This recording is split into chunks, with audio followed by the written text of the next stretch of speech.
Obviously not the result that you wanted today. Yeah. Just talk about the start, 'cause it seemed like it was the first couple holes that really just got you on a bad Yeah, day. it really did.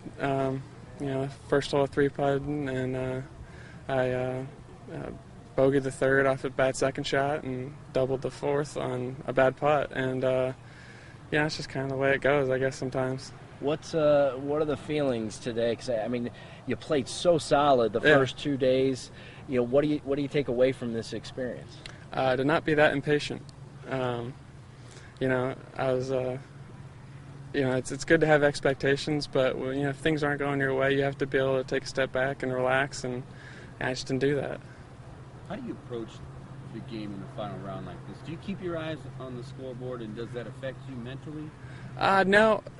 Growing up, I mean, my coaches like Mike, I grew up getting lessons from Mike, and people like, you read books by Bob Rotella, and they tell you just to play your own game. I think I might have looked at the scoreboards 2 or 3 times today, and I think only once in the front 9.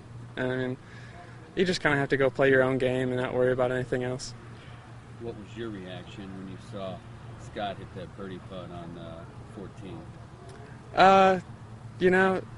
I didn't really expect anything less. I knew I needed to make mine no matter what, and going into it, it was kind of a dagger in the heart, really. I mean, especially when I didn't make mine. But I certainly walking onto the green, I didn't sit there and say, Scott's 2-putting from here, especially the way he'd made putts the rest of the round. When you go into today, how much are you thinking about the possibility of back-to-back going in? Did you let that creep in, and now having it slip away, how disappointed are you? Obviously, you're still real young. You got many more shots down the line, but what are your feelings on that? Going into the day, I didn't really think too much about back-to-back. I think when things started to go a little south, I think it probably crept in a little bit that I started, wanting to press to make sure, I was still competing, and instead of just relaxing and playing my own game and getting back and competing.